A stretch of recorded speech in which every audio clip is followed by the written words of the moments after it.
reparationsnowdoc.com. That's reparationsnowdoc.com. You don't want to miss this groundbreaking documentary. We are going to make history here and right now. reparationsnowdoc.com. Also go to our e-commerce store at etnmediagroupstore.com. That's etnmediagroupstore.com. As always, thank you for your support, peace, and reparations.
My name is Emmanuel, Amanfor.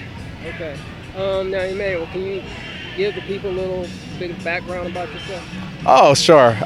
So my name is Emmanuel Amanfor. I'm currently running for State Assembly District 6, which will encompass Sacramento. I think it would encompass Foothills, Rio Linda area, and some other parts of Sacramento. And a little bit about me is I currently work for the Department of Corrections, where I oversee contracts in regards to people who are released from prison and working with community-based organizations to help them so that they don't recidivate. I'm currently the chair for the Sacramento Housing and Redevelopment Agency, where we make certain approvals in regards to development for low-income housing all over Sacramento. And I'm also a commissioner for the City of Sacramento Civil Service Personnel Board, where I reside and oversee applications, grievances in regards to applications, and also staff or employee grievances, and just make adjudications based on those. Okay. So a couple questions here. So we're going to talk a little bit about reparations, but before we talk about reparations, we actually covered a bill. I just want people just to kind of, for who follow us and who don't follow us, kind of know what you've been working on legislatively. So I know we talked about the Mobility Act. Can you kind of just explain how you worked on that bill and how it came to fruition? So the Upward Mobility Act came in. So how that bill came about was that me and a couple of people who work for the California Department of Corrections, they felt that, you know, there's a limited upward mobility for people of color. And we wanted to make sure that, you know, we could make some critical changes that was needed. So we decided to connect with Assembly Member Chris Holden and then Assembly Member Jim Cooper to see what we can do as far as developing a bill that would really address upward mobility for people of color. And at the same time, Chris has stated that they were already working on something very similar, and we can probably include additional language and recommendations into that bill. And that bill was known as the Upward Mobility Act of AB 105. So with AB 105, we want to make sure the AB 105 is basically to ensure that appointed positions have a level of opportunity and equity for people of color. And a lot of people don't understand is that when you have appointed positions, those appointed positions are the ones who actually have leadership role in regards to state policies and how state departments actually work. And if you look at those leadership, you tend to not see a lot of people of color. So with this bill, it would allow more people of color an opportunity to be able to get those roles in those positions. So essentially the bill would have a committee that would oversee the appointments of positions and to ensure that those positions have a level of oversight in regards to equity for people of color. The bill was pretty good, and then it was transitioned into the Upward Mobility Act of 2022, which was later on supported and signed by the governor. It still served its purpose, but I think in regards to reparation, it allowed the language of identifying people of color who are descendants of slaves to be able to be recognized in that bill. And also, as we're working on the Reparations Act, it closely ties to it. Okay, so I was going to ask you specific questions. I kind of want to go back to the upper mobility. So if I just keep it plain, yeah. Is it some kind of like an inclusion, equity in terms of quota policy? Like if there's not an amount of blacks, what to say, any other ethnic groups, Latinos, blah, blah, blah, if they're not somehow involved in this particular process, then how will this bill work? How does it benefit, anybody who's non-white, basically? Okay, so I think the key thing is just having a committee to oversee certain process tends to put a lens on how people receive certain positions. A lot of people, we're not certain as far as how the appointments select people for appointed positions, but I think when you have a committee that's overseeing this process, developing key policies where we ensure that, okay, as you're reviewing people who are interested in these appointed positions, did you do your due diligence to ensure that you even recruited or looked out for people of color who are mostly the disenfranchised ones. So I think with the committee, the idea was there would be a board that would really oversee that process and make necessary changes and policy changes to make sure that there's opportunity for people of color. So I think that's essentially what the purpose of that bill was. Okay. All right. So reparations. So what's your understanding about reparations? And that's the first question. And in particular, have you been following the California Reparations Task Force? So my understanding in regards to reparations is that people of color, well, African Americans actually, have spent years without getting a level of equity in this country.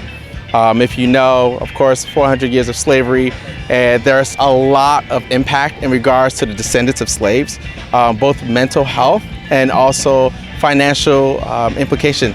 So in regards to that, in order for us to have a level of equity where we have a sense of where people, African Americans, can finally get an opportunity to meet the same standards that this country have established for non-blacks, it's important for us to invest in the generations. So that's my understanding as far as reparations, investing in the wrong that occurred in this country from their ancestors to make something right. And I think that it's about time that this happens. Okay, so have you been following the California Reparations Task Force at all since? Yes, I have. I've been following it. I'm excited about the news that we typically get, and I'm looking forward to. I think there's the last. You're going to be having the last. I'm not sure what you'd call it, but the last hearing on. Is it the 20? June 29th. Yeah. So I'm going to be there, and I'm going to be there. I'm going to be speaking. in support of it, and just to hear what people have to say and just really galvanize. I've been spreading the word out to everyone that I know to try to attend that event because it's about time. And I know it's going to pass. There won't be any issues, but I think once we get the community really closely involved in it, then we won't have any pushback or any concerns. Because the thing is that when it comes to the reparation, some people are afraid of it. And that's just the reality of it. A lot of people are afraid of it. They're saying, okay, so what does that mean? Does it mean that once the descendants of slaves receive these funds, then the sense of equity, that means that we should forget what happened in the past? We no longer have to say, oh, you can't bring up slavery anymore. No, no, no, no, no, no, no, no. That's not what it means. It just means that we're making right of what was wrong to the ancestors of those descendants of slaves. But there's still more work that needs to be done. As far as the policy level, there needs to be more work done. Because even though we may get the reparation, this is still, you know how like when you have a goal and they always move the goalpost to another direction, we want to make sure that they don't move it to another direction. So I think that's the key thing that I definitely want to emphasize in regards to this Reparation Act, not just supporting it, but also to make sure that there's policy that exists to make sure that, you know, those who receive these funds can continue to flourish. So speaking about receiving funds, and in particular genealogy and eligibility, I know within the task force they mentioned about creating a Freedmen's Agency here in California. One, are you familiar with the Freedmen's Bureau back during Reconstruction era? And two, if not, I guess in terms of like future reference, what is kind of your concept and idea of what an agency specifically for those who descend lineage-based for African Americans here in California? What kind of agency would you like to see? For example, they're talking about the California Freedmen's Agency here in California. What would that look like to you in terms of what that agency can do for those who've been harmed here in California? I think for that agency, my vision for that type of agency is really to have a lot of impact in regards to policies that is going to be impacting descendants of slaves. That's just the key thing. I mean, the perfect vision would be sometimes I've always spoken to other people and we've always discussed what would be the best way of reparation. And I think not an outlandish, but a really difficult way into really developing a level of reparation would be if all elected officials for the next 30 or 40 or maybe 100 years, at least 90% of them were African Americans, descendants of slaves. So then you know that policies are being developed that are really right the wrongs. So I think that in regards to this agency, we need an organization or a group of this agency that will make sure that policies that are being developed are not impacting in a negative way the black people and need to be straightforward.